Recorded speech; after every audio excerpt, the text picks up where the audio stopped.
कर्ण और बर्बरीक दोनों ही इतने शक्तिशाली थे कि देवता भी उनकी शक्ति कम करना चाहते थे ताकि विधि का विधान बना रहे। सूर्यपुत्र कर्ण का कवच कुंडल किसी भी अस्त्र से नहीं भेदा जा सकता था, इसलिए कवच कुंडल के रहते युद्ध में कर्ण को हराना असंभव था।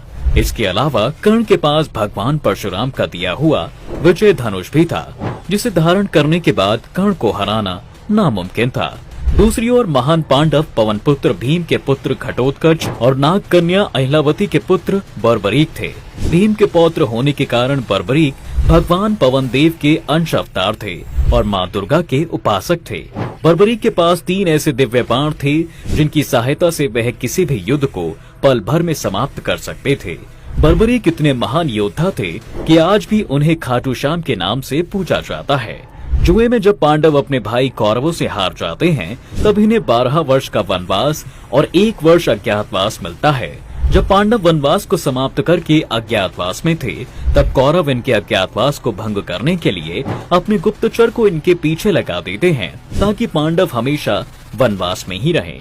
यह घटना अज्ञातवास के समय की है जब अर्जुन और भगवान श्री कृष्ण घटोत्कच को युद्ध की सूचना देने उसकी गुफा में जाते हैं। तब इस बात की जानकारी कौरवों के गुप्तचर को लग जाती है और ये गुप्तचर दुर्योधन को जाकर बता देते हैं कि पांडव कहाँ छिपे हुए हैं। सूचना मिलते ही दुर्योधन पांडवों का अज्ञातवास भंग करने के लिए अपने मित्र कर्ण को साथ लेकर उस गुफा के पास पहुंच जाता है। दुर्योधन के कहने पर उसके सैनिक उस गुफा को चारों ओर से घेर लेते हैं, लेकिन भगवान श्री कृष्ण को दिव्य दृष्टि से पता चल जाता है कि दुर्योधन अपनी सेना के साथ गुफा के बाहर खड़ा है।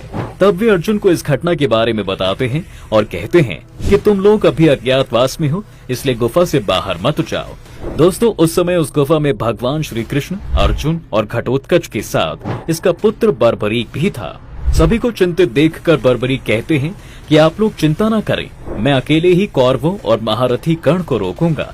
आप लोग इस गुफा के गुप्त रास्ते से बाहर निकल जाएं। यह सुनकर भगवान श्री कृष्ण बर्बरीक से कहते हैं कि बर्बरीक, क्या तुम कर्ण की शक्तियों के बारे में जानते हो?